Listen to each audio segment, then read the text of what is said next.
Hi guys, this is Deep diary. So இது எங்கே அப்படின்னு பார்த்தீங்கன்னா முதுமலை ஃபாரஸ்ட் சஃபாரிக்கு தான். ஸோ அங்கே நான் மசனக்குடியில் போய் ஃபஸ்ட்டு எங்கே நான் ஸ்டே பண்ணியிருந்தேன் அப்படிங்கிறது தான். ஸோ இது வந்து க்ரீன் ஹில்ஸ் அப்படின்ற ஒரு ஸ்டேயிங்கில் தான் நாங்கள் வந்து ஸ்டே பண்ணியிருந்தோம். ஸோ இதுதான் ரூம். ரொம்பவே நல்லா இருந்தது, ரொம்ப நீட்டாக வச்சுருந்தாங்க. அதே வந்து பார்த்திங்கன்னா ரெஸ்ட் ரூமே ரொம்ப நீட்டாக இருந்தது. நம்ம போனோன்னே பார்க்க வேண்டிய விஷயங்கள் அதுதானே. ஸோ எல்லாமே சூப்பராக இருந்தது. இதை முடிச்சுட்டு வந்துட்டு நாங்கள் ஃபுட்டு தான் ஆர்டர் பண்ணியிருந்தோம். ஸோ சிக்கன் பிரியாணி அண்ட் வந்து இது வந்து பார்த்திங்கன்னா உங்களுக்கு மட்டன் பிரியாணி அதுவுமே கேட்டிருந்தோம். ஸோ அப்புறம் இந்த பக்கம் வந்து பார்த்திங்கன்னா எக்கு, இந்த ஒரு எக்கு வந்து 40 ரூபா வாங்க. நம்ம முடியுதான், இங்கே ஃபுட்டு ரொம்பவே காஸ்ட்லியாக இருந்தது. ஸோ இது வந்து தயிர் பச்சடி இதெல்லாம் வச்சு நாங்கள் வந்து அது வாட்டருமே நாங்கள் வந்து அமௌண்ட்டுக்கு தான் வாங்கினோம். ஸோ இங்கே ஃபுட்டு ரொம்பவே காஸ்ட்லியாக இருந்தது. அதனால் மார்னிங் மட்டும் சாப்பிட்டுட்டு ஆஃப்டர்நூன் வெளியே சாப்பிட்டுட்டு நைட்டும் வந்து பார்த்திங்கன்னா வெளியே சாப்பிட்டு அடுத்த நாள் மார்னிங் தான் இங்கே வந்து நாங்கள் சாப்பிட்டோம். ஏன்னா ரொம்ப காஸ்ட்லியாக இருக்குது அப்படிங்கிறதுனால. ஸோ இதுதான் வந்து பார்த்திங்கன்னா அவுட்லுக், நாங்கள் ஸ்டே பண்ணியிருந்த ஸ்டேயிங்கோட அவுட்லுக் இது தான். ரொம்பவே நீட்டாக இருந்தது, சூப்பராக இருந்தது. ஆனால் எங்களால் என்னென்னா டைம் ரொம்ப கம்மியாக இருந்ததுனால இந்த இடத்த எங்களால் நல்லா எக்ஸ்ப்ளோர் பண்ண முடியல. வந்தோம், குடித்தோம், சாப்பிட்டோம், போனோம் அப்படின்ற மாதிரி தான் இருந்தது. ஸோ நாங்கள் இப்போ வந்து பார்த்திங்கன்னா முதுமலை ஃபாரஸ்ட் சஃபாரிக்கு கிளம்பிட்டோம். ஸோ அதற்கான வீடியோ தான் இது. வந்து பார்த்திங்கன்னா 2 விதம் இருக்குங்க. ப்ரைவேட் மூலயமா அரேஞ்ச் பண்ணி கொடுக்குறாங்க. ஸோ இதே மாதிரி கவர்மெண்ட் மூலயமா அரேஞ்ச் பண்ணி கொடுக்குற சஃபாரியில் போகலாம். ஸோ நாங்கள் ஃபஸ்ட்டு இது ப்ரிஃபர் பண்ணோம். ஏன் அப்படின்னு பார்த்தீங்கன்னா நாங்கள் நிறைய பிளான்ஸ் இருந்ததுனால ஸோ இதில் போகலாம் அப்படின்ற மாதிரி தான். ஸோ இதுக்கு வந்து அதாவது 370 ஆர் 80 சம்திங் பர்சனுக்கு வந்துட்டு அவ்வளோ கலெக்ட் பண்ணாங்க. ஒரு பஸ்ஸு, மினி பஸ் நம்ம ஃபஸ்ட்டு காட்டியிருந்தோம் இல்லைங்களா, அந்த பஸ்ஸில் தான் நம்ம சஃபாரி கூப்பிட்டு போவாங்க. நல்லா இருந்தது, ரியலி வந்து ஆசம், சூப்பராக இருந்தது. ஸோ நாங்கள் எல்லாம் டிக்கெட் எடுத்துகிட்டு அதுக்கப்புறம் கிளம்பிட்டோம். ஸோ ஒரு மாதிரி ஒரு வேறு உலகத்துக்குள்ளே கொண்டு போன ஒரு ஃபீல் தான் இருந்தது. நாங்கள் நார்மலாக வந்து இந்த மசனக்குடி என்ட்ரி ஆனோடனே நம்ம மான் பார்த்துருப்போம். அப்புறமேட்டு வந்து பார்த்திங்கன்னா குரங்குகள்லாம் வித்தியாசமாக பார்த்துருப்போம். நடுவில் வந்து பார்த்திங்கன்னா சில டைம் யானைகள் வரும், இதெல்லாம் பார்த்துருப்போம் இல்லையா. நம்ம நார்மலாக மசனக்குடி போயிட்டு இருந்திங்கன்னா உங்களுக்கு தெரிஞ்சிருக்கும். ஆனால் அதே விஷயந்தான் நாங்கள் இந்த சஃபாரிலையுமே நாங்கள் போன டைமில் வந்து பார்த்தோம். அவ்வளோ ஸ்பெஷலாக ஒன்றுமே பார்க்கல அப்படின்னு சொல்லலாம்.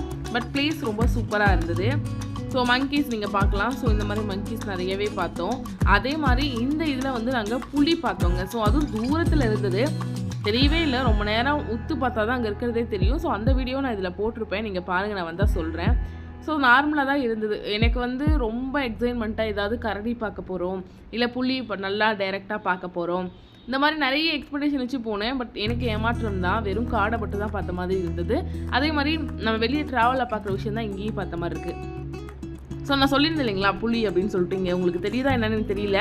ஸோ அங்கே ஒரு உருவம் நின்றுட்டுருக்கு. ஏன்னா எல்லாமே ரொம்ப ட்ரையாக இருக்கனால அதோட ஸ்கின் கலரும் அங்கே காஞ்சி போன இலைகள் தலைகள் அதோட கலரும் ஒரே மாதிரி இருக்கனால எனக்கே அங்கே டேரெக்டாக பார்க்கும்போதே தெரியல.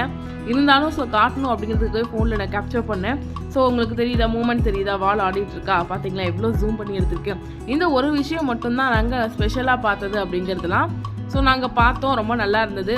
ரொம்ப நேரம் அங்கேயே நிறுத்தியிருந்தாங்க. ஏன்னா எங்களுக்கு வந்து அந்த காட்சி அன்றைக்கி அப்போ தான் கிடச்சிது. அதனால் ரொம்ப நேரம் வந்து நின்று அதை பார்த்து அதுக்கப்புறம் தான் போனோம்.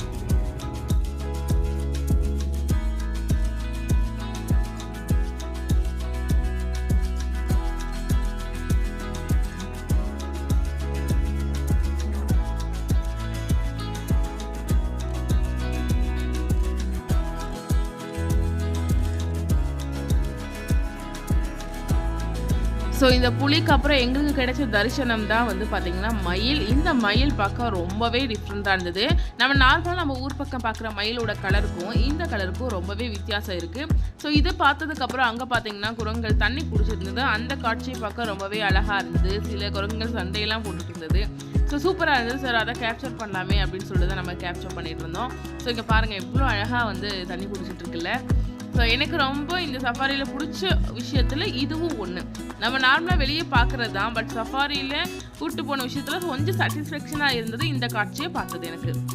ஸோ அதுக்கப்புறம் ஆஸ் யூஷுவல் அதே மாதிரி டிரைவிங்லாம் கூப்பிட்டு போனாங்க. புதுசாக ஒன்றுமே நாங்கள் பார்க்கல. ஸோ காடை மட்டும் பார்த்துட்டு போனோம்.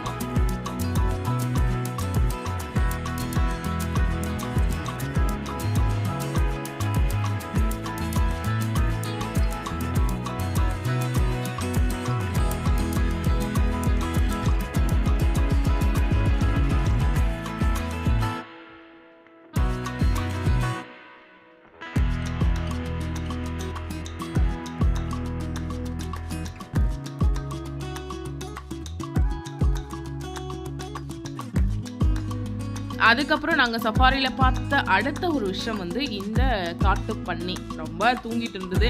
ஸோ ஏதோ பார்க்குறாங்களே அப்படின்னு சொல்லிட்டு போய் பார்த்தா இதுதான். ஸோ இந்த தரிசனம் மட்டும்தாங்க இந்த காட்டுக்குள்ளே எங்களுக்கு இந்த சஃபாரியில் கிடச்சிது.